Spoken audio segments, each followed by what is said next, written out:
Përshëndetje, sot kem kënaqësinë të kem në podcast të ftuar profesorin i cili ma ka ndaluar të them profesor, zotin Eritan Senamini. Çfarë ndodhi para xhirimeve nuk do ta përmendin se profesori më troi që përmendin për shumë gabime që bëra, por unë do të bëj sikur s'ka ndodhur asgjë, do ta kopsis vetëm. Do të filloj me atë që është Jo për gabime. Jo për gabime, për gjëra për na shonë volëtisht. Dhe ne gjithmonë e marrim për jemi të lumtur ku kemi mentorë të cilë na bëjnë të jemi versioni më i mirë i vetes, okay? Kjata mentor është shi, nuk është tashmisht. Okay, në rregull. Jemi këtu për të folur pak për një nga projektet më interesante që KRG ka zhvilluar, që është DigiPath. Fjala kyçe e cilit ka qenë që nga titulli është digitalizimi dhe ofrimi i disa shërbimeve më shumë për përmirësimin e edukimit, arsimit dhe zhvillimit profesional të rinjve.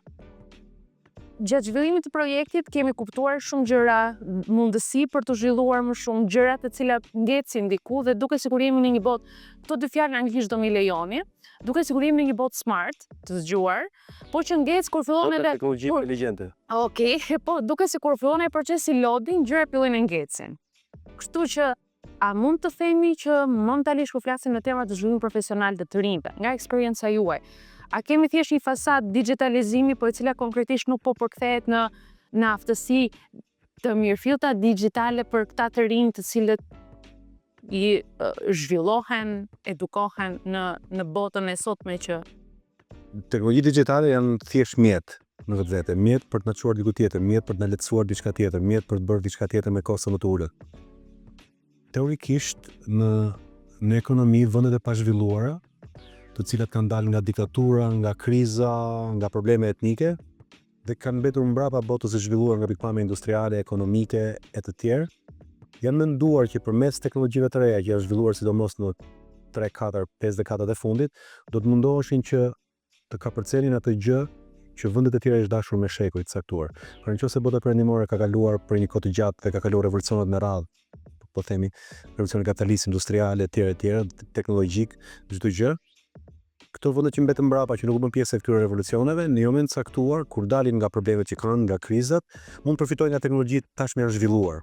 Pra nuk është ajo që e themi shpesh që nuk duhet ta shpikin rrotën. Dhe u mendua që vërtet të vende janë pravetura, vërtet të vende kanë shumë për të mbushur hendekun me vendet e zhvilluara, por teknologjitë e reja do bëjnë që këto vende nuk do të marrin aq shumë sa i mori perëndimi për të arritur ku është, por të ta mbyllin hendekun në një kohë shumë më të shpejtë. Dhe deri diku kjo gjë është provuar në një pjesë të vendeve. Po nga ana tjetër ky premtim i madh ose të paktën paramendimi që vërtet çu do ndodhte nuk u realizua, nuk u përmbush. Pra teknologjitë lehtësuan deri diku përparimin e këtyre vendeve, lehtësuan deri diku mbushjen e hendekut, por nuk dhanë rezultatin e pritshëm për t'i barazuar, për ta mbyllur hendekun komplet dhe për t'u bashkuar në të njëjtin stad të zhvillimit ekonomik edhe më gjerë se kaq. Pse? Për një arsye të thjeshtë, sepse u kuptua që nuk mjafton teknologjia, nuk mjafton thjesht pjesa ekonomike, institucionet dhe kultura është pa që rëndësishme për t'u zhvilluar. Por që ta them në një këndvështrim pak tjetër, kur vendet e Evropës Lindore dolën nga komunizmi, shumë ekonomistë perëndimor, sidomos ata që ishin pro tregut të lirë, theksuar që ato do të bënin vetëm 3 gjëra. Milton Friedman ka thënë, pari privatizim.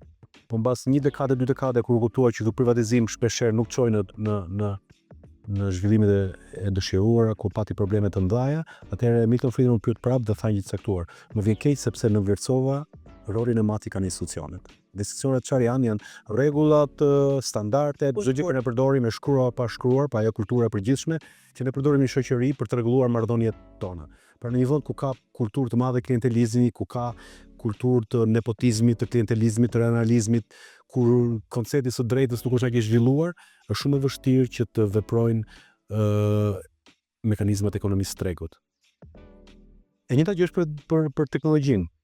Ja në rastin e Shqipërisë, teknologji digjitale patjetër që kanë lehtësuar jashtë. Më them vetëm një gjë. Nëse ne në Shqipëri mos kishte lindur teknologjia e telefonisë celulare, në fillim të viteve 90, në Shqipëri pothuajse mbulimi nuk ishte fare mbulim të telefonisë celulare. Shqiptarët ishin të izoluar nga njëri tjetri edhe për shkak të ngecës infrastrukturës. Nuk ishte telefona nëpër shtëpi, edhe brenda dhe jashtë. Mendo pastaj që kur një pjesë e shqiptarëve u larguan nga Shqipëria emigrant dhe duhet të flisin me familjet e tyre dhe linin takim sot përmbas një javë, 2 javë do vini ke komshiu për të folur. Pra një komunikim i thjesht ndërfamiljar pengohesh nga mungesa e teknologjive. Me lindjen e televizive celulare gjithë kjo ka përzyer. Pra nuk u desh që Shqipëria të investonte miliarda dollar apo euro çfarë të duash për të shtruar linja toksore të bakrit me telefoninë e zakonshme, po telefoni celular e ka përzeuar këtë gjë. Dhe vërtet, me këtë aspekti, teknologjia apo digitalizimi, teknologjia digjitale ndryshon një rrënjësore jetën e shqiptarëve. Mendo sot çfarë ka bërë WhatsAppi në komunikimin e shqiptarëve me familjarët e tyre me emigrim. Mendo se çfarë ka bërë për komunikimet e tjera, mendo se çfarë ka bërë për shumë gjëra. Pra këtë kuptimi patjetër. Por a jemi sot në më të shkolluar për shkak të teknologjive digjitale? A jemi sot më të formuar dhe më të hapur për shkak të teknologjive digjitale? E druaj shumë. Me që përmenda shkollimin dhe po e zgjat, dhe ndoshta edhe pyetjet e tjera po e zoroj që mund të kesh në mendje. Atëherë unë po ju ndaloj atëherë do ishte më mirë, me që jemi në digitalizim po e përdor telefon, nuk po përdor skenar klasik në mënyrë që ndjejmë nuk kam të po mora po kam bërë me diçka që në notes në mënyrë që dhe pasi negociuam ku. Dhe të po realizohen me teknologji që dje ishte pamundur, duhet bien në televizion ta bërë këtë intervistë. Kështu që sot jemi në një farë mënyrë. Kjo ka lehtësuar jetën tënde në punë, jetën time, jetën e gjithëve. Por nga ana tjetër po përcjellin e dijen në këtë bisedën tonë, vërtet ne po ndihmon të njerëzit të jenë më të zgjuar, druaj. Gjithë kohës që ju flisni, unë ndërkohë kujtoj disa nga leksionet që ju më keni kaluar vite më herët, një prej të cilave ka qenë një popull që nuk prodhon mendim, vështirë se mund të përqakoj siç duhet të gjitha arisinë që sjell koha. Edhe kjo më bëri kling në kokë tani dhe ishte kështu kujtesë e fuqishme. Dhe pyetja ju se që unë kam është pra në këtë morinë e gjërave që digitalizimi po na ofron, mos ndoshta jemi duke krijuar për këtë temë patëm një diskutim pak më përpara. Jemi duke krijuar horizonte të reja falso, pra mundësi të rreme në një farë forme të cilat jo detyrimisht përkthehen në një mundësi zhvillimi profesional më cilësor, duke na kthyer gjërat që të rinë të zgjedhin karriera aty për aty, pa menduar në një term vizionar më afatgjatë i cili ndihmon si individin në këtë rast, po ashtu dhe strukturën dhe superstrukturën sociale në cilën ato punojnë. Prap do marr një shembull, se gjë e rëndësishme për rinin, pra nëse ka një diçka që i duhet shumë rinis dhe ka një diçka për të cilën shoqëria duhet bërë shumë, është arsimimi, shkollimi i të rinjve. Dhe kur po them fjalën shkollim, po quaj vetëm shkollimin formal, pra ato studimet formale në universitete apo në shkolla, por edhe përgjithsisht shkollimi, formimi, marrjen e dijeve, të cilat vijnë përmes studimit individual, por edhe përmes studimit jashtë të formalitetit të shkollave. Në vitin 1910 kur Shqipëria doli nga komunizmi, literatura që ne kishim botërore ishte pothuajse zero. Ne kishim literaturën komuniste. Po. Sepse nuk ishin përkthyer, kishin që të ndaluar, nuk ishin përkthyer. Brezat të tërë u lidhën në rritjen komunizëm pas një lloj informacioni në lidhje me dijen botërore. Pa lexuar dhe madje klasik të ekonomisë apo të shkencave politike apo klasik të çdo lloj fushë të mendimit intelektual, mendimit njerëzor. Mësimi i anglishtes mund ta lehtësoj këtë gjë, se ti nuk e veti për këtë që në anglisht pothuajse është përkthyer e gjithë dija botërore, ose nëse shumë dija botërore. Nëse ti mëson anglishten, ti nuk e nevojë ta përkthesh të dije, por mund të kesh qasje këtë dije më një herë. Nëse dikur anglisht ja mësohesh me kurse formale, me një libër ka qenë në kohë të dikush me essentials thuhet, dhe me disa manuale të shtypura të vije takoshe diku të gjitha gjërat, sot me teknologjinë përmes YouTube-it, përmes kurseve që janë mundsuar online, sot njerëzit mund të mësojnë anglisht fare më kollaj. Për të mësuar pasaj që teknologjia digjitale, rrjetet sociale kanë bërë që ne vini në kontakt me dijen, kulturën në gjuhën angleze dhe anglishtën sot fëmijët e marrin dhe pa bërë asnjë lloj studimi formal dhe studimit të përqendruar me disiplinë. Dhe kjo supozohet që pikërisht këtë teknologji tani, duke na mësuar anglishten më kollaj dhe më lehtë, do të ndihmonte pikërisht që të qasesh me kjo dije e madhe. Që do thotë një student i shkencave politike, tani mund ta mësoj më kollaj anglishtën dhe mund të lexoj klasikët. Këtë duash, merr këtë klasikët duash, mund të lexoj klasikët skoceze dhe anglez të shekullit 17 dhe 18. Këtë duash, David Hume, Adam Smithin, Adam Fergusonin, e këtë duash, Thomas Hobbesin e tjerët. Po, është vërtet që studentët e shkencave politike kanë studiuar dhe kanë lexuar këto gjëra sot dhe kanë studiuar? Truaj. Nga ana tjetër sot të rinjt mundet që të studiojnë për të marrë dije të saktuara në kurse online. në çfarë do të fushë qoftë. Si të shkruash, si të komunikosh, po duash në fizik, po duash mbi regji, po duash ku duash ti, po vërtet e ka shfrytzuar pikërisht për këtë gjë? Druaj.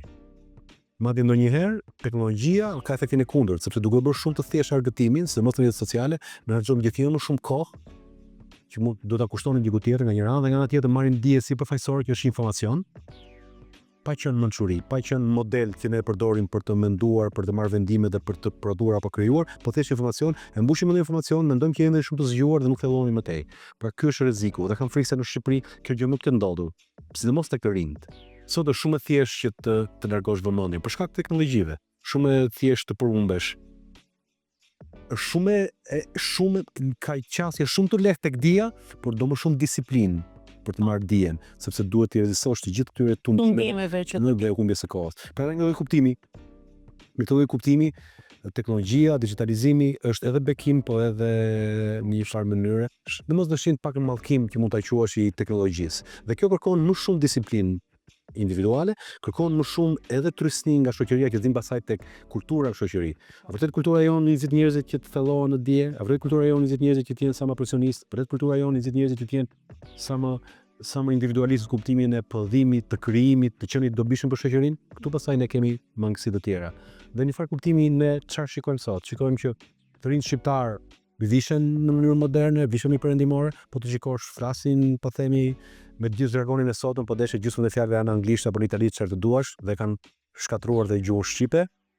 Por nga ana tjetër vërtet kanë më shumë dije, vërtet po komunikojnë siç duhet, e druaj këtë gjë.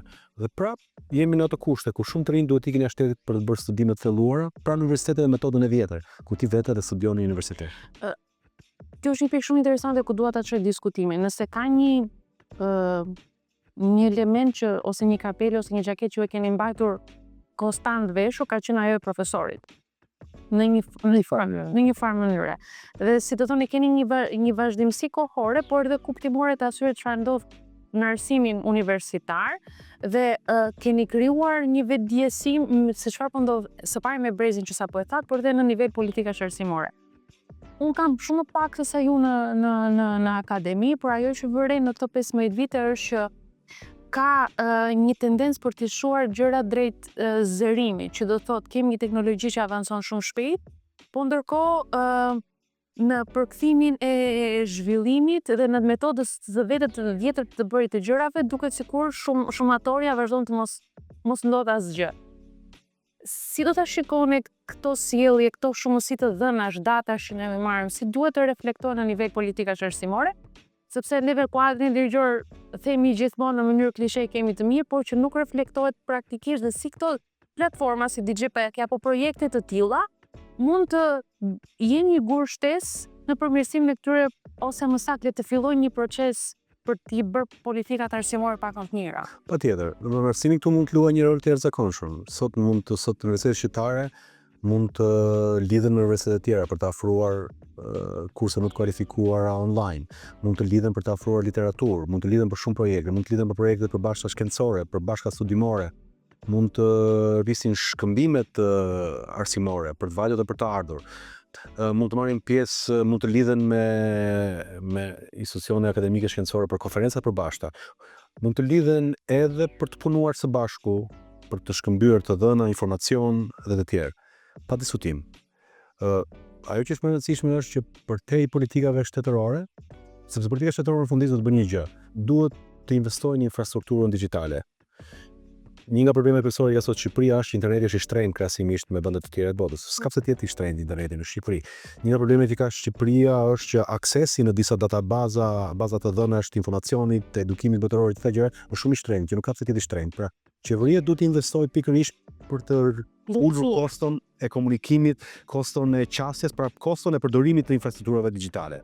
Sot në universitete nuk ka pse të mos ketë kompjutora të lidhura me të gjitha databazat e punimeve shkencore në botë. Nuk ka pse të mos ketë kompjutora që janë të lidhur me databazat, me bibliotekat, me të gjitha. Dhe kjo është shumë e rëndësishme. Nga ana tjetër, përpjekjet individuale janë përpjekje shumë të rëndësishme dhe një nga kontributet më të mëdha që mund të bëhet në fushë përfshi dhe platformë si platforma DigiPath apo dhe organizata të cilat mbështesin integrimin e të rinjve në tregun e punës, në tregun e dijes, po jo vetëm shqiptar, por edhe europian. Në krimi i ekosistemi të qëndrueshëm. Më pëlqeu fjala ekosistemi që duhet nuk e di mirë çfarë do të thonë, po si fjalë duket fjalë së rëndësishme. Ka fjalë të që duke i ndihmuar të rinj që të kuptojnë që ekzistojnë platforma të cilat ju japin atyre qasje tek tregu i punës, ekzistojnë platforma të cilat mund të lehtësojnë përpjekjet e tyre edhe për shkollim dhe trajnim, i ndihmon këta. Pastaj duke i afruar dhe qasje përmes këtyre qendrave ku mund vesh dhe mund të cilat janë të lidhura me këto rrjete është akoma më lirë. Për shembull, unë dish të rinj të cilët punojnë në fushën e dizajnit, të cilët sot marrin punë për platforma ku mblidhen kërkuesit dhe ofruesit e shërbimeve dizajni. Dhe sot punojnë me projekte vogla, po mund punojnë për klientë në Australi, në Zeland, në Kanada, në Rusi, kudo. Dhe kjo është gjë e jashtëzakonshme. Sa të rinj që janë të talentuar në fushën dizajn nuk e dinë që ekzistojnë platforma të tilla. Po sa të rinj edhe mbasi e dinë që ekzistojnë platforma të tilla nuk dinë se si të qasen, nuk dinë si të negociojnë për punën, nuk dinë se si të komunikojnë, si të prodhojnë raporte apo një komunikimi i cili të ndihmojë, dhe kjo është një qasje ku mund të ndihmohen. Pra kjo platforma mund të ndihmojë për këtë gjë. Dhe kështu mund të flasim për fusha nga më të ndryshme. Është fantastike që sot në Shqipëri ke të rinj të cilët punojnë me kompanitë tuaja. Ke të rinj të cilët marrin punë për tregje ndërkombëtare duke qenë në Shqipëri. Ke të rinj të cilët në farë mënyrë po i thellojnë dijet e tyre në fushat e teknologjisë. Pra në fushat që janë, themi fjala e fundit e zhvillimit teknologjik, deri në fushën e inteligjencës artificiale apo në fushën, po them, nëse mund quhet fushë të kriptomonedhave të tjerë. Duhen mbështetur këtë përpjekje. Dhe të gjithë mbështetjet e tyre duhet të jetë për të mësuar se si komunikohet këto treg pune, sepse ne këtë kemi të mangut nga mungesa e kulturës dhe traditës, nga ana tjetër edhe për të ofruar informacion dhe platforma të cilët e lehtësojnë qasjen e tyre. Shpeshherë qoftë edhe një gjë më minimale, një njeri për shembull për të regjistruar në një platformë, në një nga këto platformat e shkëmbimit ku merren dhe jepen punë, duhet të paguaj një pagesë vjetore, që mund të jetë shtrenjtë për dikë, ose mund mos e lëvërdisi. Kto mund ndihmojnë për këtë gjë, se mund të marrë një platformë, i merr duke negociuar për një numër të madh dhe i afron. Pra ka shumë mënyra që mund të ndihmojë të rinj. Pra dy aspekte. Unë mendoj që qeveria në politikën e saj duhet të uli koston e komunikimit përmes investimeve në infrastrukturë dhe investimeve në infrastrukturën dhe të dijes dhe infrastrukturën digjitale. Dhe nga tjetër mendoj që ata që duhen mbështesin integrimin e të rinjve përmes teknologjive digjitale në tregun botëror duhet të ndihmojnë të rinj, edhe për t'u ofruar qasje, edhe në informacion dhe për të trajnuar në mënyrën e komunikimit dhe në mënyrën se si ndërveprohet me klientët të cilët janë jashtë Shqipërisë apo me institucionet të cilat janë jashtë Shqipërisë.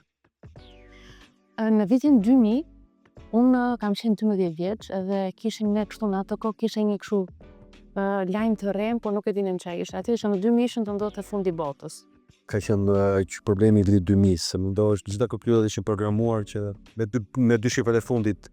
Pa jo vitin 1991, por 91, 92 dhe kur bërë 00, sa do ndodhi se do shuhesh dia e botës.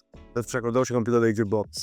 Po unë atë ishte 12 vjeç, nuk isha vetëm 12 vjeç, nuk isha shumë informacion. Ideja është se tani për të rinjtë sot më shkrim 2030, edhe kjo është në nivel sa kombëtar, por e themi pra 2030, politikisht të gjojnë gjithandej. Por shumë dhe në tema të sustainable, të fjala anglisht gabi pra objektivave të zhvillimit të qëndrueshëm të agendës 2030. Në ndaj 4 vit është shumë afër, po në tema të punës suaj praktike si profesor dhe afërsisë që keni me studentët dhe me edukimin e brezave për t'i bërë gjërat më mirë, cilë mendoni se mund t'ishte një masë e shpejt e cila do t'ishte rezultative për zhdukur dhe ndekun infrastrukturët të gjitha këtyre gjërave që ju thatë, mungesa, por dhe një punë më të mirë që bëhet nga organizatat për të mbështetur përqafimin e digitalizimit në një mënyrë reflektuese. Pra që dija përkthehet edhe dhe informacioni fati përkthehet edhe në dije dhe në një qasje më të mirë ndaj sistemit. Po në zhvillim kur diskutohet sot në botë në lidhje me të ardhmen, ka shumë hipoteza se ku po vemi, sidomos në vigjilje të revolucionit të inteligjencës artificiale. Gjithë pranojnë që inteligjenca artificiale do ndryshojë shumë gjëra, do ndryshojë tregun e punës, do ndryshojë pothuajse çdo sektor, edhe arsimin.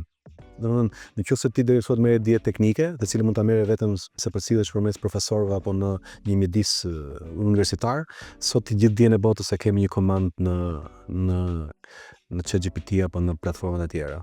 Dhe çështja qëndron, pse duhet vesh në shkollë për të marrë këtë dijen, se e gjen vetëm atje tek librat dhe tek ajo dije që është në kokën e profesorit dhe mundësinë që ekziston ato laborator. Sot nuk është më. Patjetër, shkolla do t'japi mënyrën e të menduarit analitik, do t'japi shprehi, do t'japi disiplinë, shumë gjëra, shkolla ka një rol shumë të rëndësishëm, por ky rol i shkollës do të rishpiket për ta përshtatur, për të shkuar më shumë drejt atyre aftësive të cilat nuk kanë të bëjnë thjesht me qasjen e informacion, pra me marrjen e informacionit, regjistrimin e informacionit, interpretimin e informacionit. Këto shumë shpejt do t'i gjej, përpunoj teknologjia, madje dhe mund t'i analizoj teknologjia. Po. Dhe në shumë diskutime thuhet që aftësia kryesore nesër do jetë aftësia e njeriu për të komunikuar me makinën. Pra makina do bëj procese të saktura, por se si i përmbush këto procese ka të bëjë në mënyrën si ne komunikojmë me makinën. Pra, po ta banalizoj në momentin në gjën më të thjesht është kjo gjë. Ti do të kërkosh diçka nga ChatGPT, është e rëndësishme si e pyet, çfarë pyetje i bën. Çfarë informacioni i jep dhe çfarë pyetje i bën. Kjo është aftësia që ne përdorim për të komunikuar me makinën. Kur vjen puna probleme të mëdha që kanë bëjnë me fusha të tilla si neurokirurgjia apo fusha të teknologjisë etj. Komunikimi është akoma më i rëndësishëm, se nuk mund të bësh një pyetje të thjeshtë, do të japësh informacione dhe duhet në një farë mënyrë ta qasësh informacionin dhe pyetjen në një mënyrë shumë të sofistikuar dhe analitike. Pikërisht kjo aftësie mendoj shumë njerëz është aftësia kryesore që duhet të mësohet njerëzve.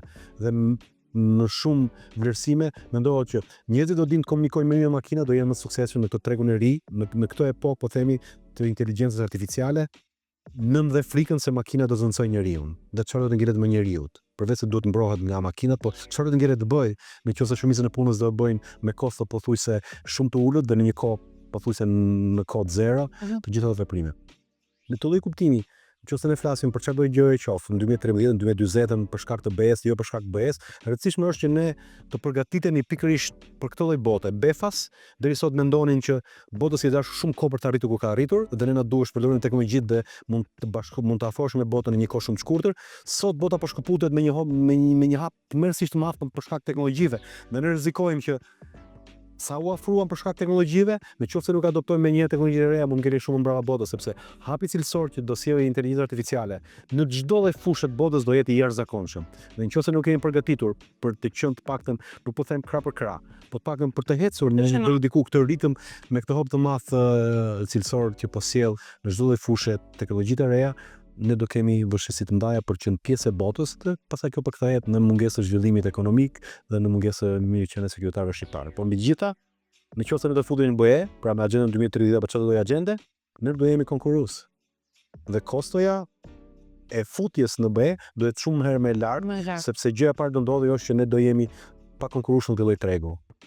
Dhe kjo pastaj ka të bëjë me pagesën e ulët, ka të bëjë me produktivitetin e ulët, dhe ka të bëjë që një mënyrë ti ngelesh anash dhe nuk bëhesh pjesë as e punës dhe prodhimit dhe krijimit, po as pjesë e mirëqenies që ekziston në Bashkimin Evropian apo në vendet e zhvilluara perëndimore.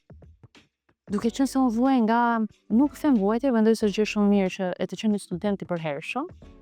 Një nga gjërat më të bukura që më bëri të reflektoj gjatë bisedës shumë të shkurtër me ju është që ndoshta po shkojmë drejt një paradigme të re të komunikimit që është paradigma e kontekstit. Pra nëse për shumë kohë kemi vlerësuar informacionin, sot ajo komanda që ne do japim teknologjisë do bëhet leximi shumë i mirë i kontekstit ku jemi, pra lokalizmi dhe gjitha dënat që na lejon ai realitet ose ajo çështje realiteti që neve kemi. Dhe duke falendruar jashtëzakonisht, ju mund të mendoni që kam bërë disa gabime logjike në këtë që tash, po kjo është ndjesë e besi. Jo, ideja që ishte kënaqësi shumë e madhe që të ritakoja, të bisedonim shkurtimisht për tema të mëdha, e di, të cilat duhet prezuar pak. Mund të duket tema të mëdha, por janë diskutime të qëndrueshme. Dhe përderisa po flasim se po marr fjalën, ta mora fjalën. Jo, pse do? Përderisa do flasim për këto projekte që edhe Kongresi Verior Shqiptar është përfshirë dhe ndihma e Bashkimit Evropian e tjerë, këto projekte pikërisht duhet që të informohen nga ky lloj diskutimi, duhet të informohen nga ky lloj vetdije që ne do të arrijmë diku. Duhet që të mbyllim ndërkohë që kemi patur, po të mos kemi mbrapa për shkak të zhvillimeve të reja që po në BE. Besoj se të gjithë ata që ky podcast, ky bisedë që ne bëm nuk ishte thjesht në kuadër të aktiviteteve që bëhen për një projekt. Është ndësi që gjithçka që u tha këtu të shërbejë si një zë, si një mendim më shumë, si një reflektim për ata individ të rinj të cilët do ta dëgjojnë. Edhe pse mos në një mundësi tjetër në një takim të dytë për të thelluar më shumë gjitha konkluzionet. Edhe çfarë thanë neve shkurtimisht me profesorin, ideja është që digitalizimi duhet vijë qëndrueshëm, informacioni më kur gjithmonë dije, dhe për të kapur ritmin e kohës, e cila ecën shumë shpejt, do të jemi gati për dhënë dedikimin ton individual, por dhe si shoqëri për për t'u afruar me zhvillimet, pa qenë larg tyre, edhe fizikisht, por edhe mendërisht. Faleminderit shumë për kohën që do na dedikoni për të na dëgjuar, edhe premtoj që një bisedë sërish do t'ju me profesorin. Faleminderit.